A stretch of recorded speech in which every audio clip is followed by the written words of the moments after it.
Well, hello there on this fancy Friday. I got my fancy cup, got my fancy elephants, and I've got my fancy outfit on.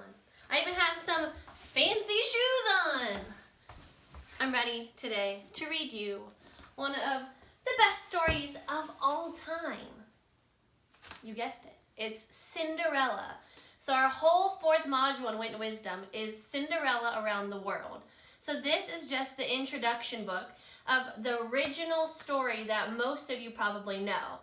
But coming at you next week are some different versions of Cinderella. Jackson's favorite vocabulary word, versions. So there are some different stories I will share with you next week, but today is the classic, fancy Cinderella. Remember, Cinderella is fancy, and so are you.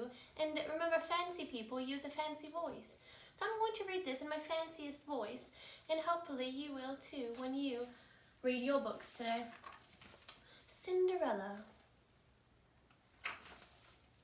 This is retold by Kath Jewett and illustrated by Dubravka Kolanbedik. Once upon a time, there was a kind, sweet girl named Cinderella. Her mother died when she was very young, and her father married again. His new wife and her two daughters, Anastasia and Drusilla, were mean. They treated Cinderella like a servant.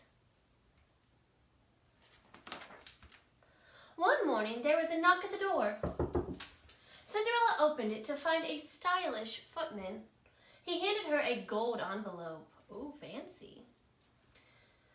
"The palace is holding a ball for the prince's birthday tonight," he announced. "Every girl in the kingdom is invited." And it says, "You are invited to the prince's birthday ball." "This isn't for you," cried Anastasia, snatching the invitation. "But the footman said that every girl is invited," protested Cinderella's father. "Of course she may go," said Cinderella's stepmother slyly, "as long as she'd finished all her chores." Now, if we know that the stepmother is mean, I wonder what she meant when she said all of the chores. But no matter how hard Cinderella worked, her list of jobs just kept growing. Her stepsisters and stepmother made sure of that. "Iron my dress, brush my hair, polish my nails, fetch my necklace." "Oh dear," giggled the stepsisters when the coach arrived to take them to the palace. "Aren't you ready yet?" And they flounced out, laughing unkindly. Wow. Before we left for this break, we read The Rough-Faced Girl. And I remember a lot of kids were saying, wow, they have a cold heart.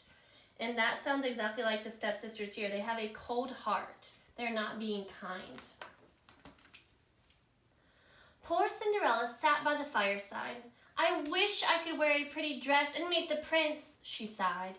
Suddenly, the room was filled with sparkling light as a fairy appeared. "Dry your eyes, Cinderella," said the fairy. "I am your fairy godmother, and we have work to do."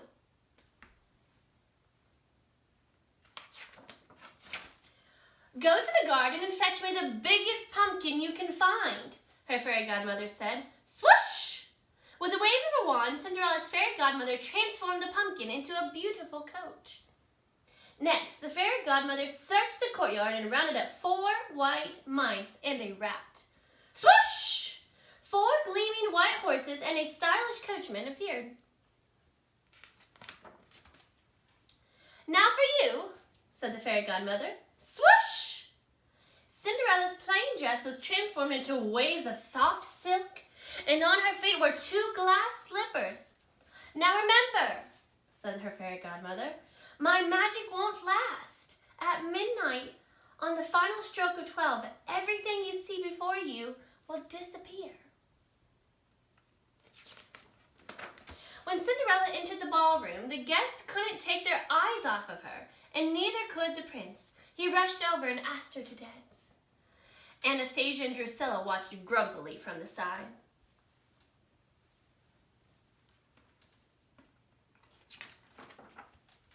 Suddenly, the palace palace clock began to strike. Bong, bong. Cinderella remembered the warning. The magic was about to end. My accent is turning into kind of a weird accent, isn't it? I don't really know what I'm doing with my voice, but you love me, I know. I'm trying my best. I'm sorry, she cried. I have to go.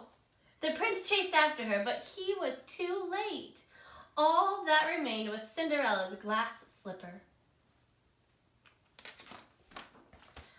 The next day, the prince set out to find the beautiful girl from the ball. Every girl in the land must try the slipper, he said. Girl after girl tried to squeeze her foot into the tiny slipper, but with no success. Finally, the prince arrived at Cinderella's house.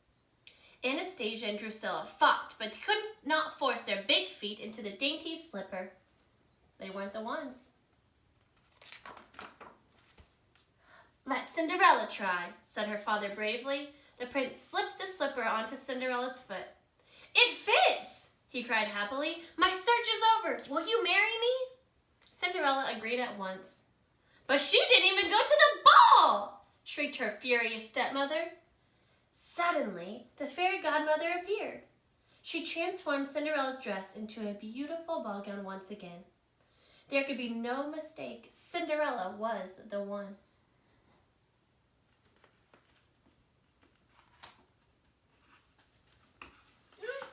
It's stuck. The prince and Cinderella got married and lived happily ever after in the palace. Meanwhile, Anastasia and Drusilla had to polish their own shoes and iron their own dresses, and that made them grumpier than ever. The end. So that was today's version of Cinderella. Stay tuned for next week when I read different ones, including Bigfoot Cinderella, which will become one of your favorites. Stay fancy. I miss you. I love you. Talk to you soon. Bye.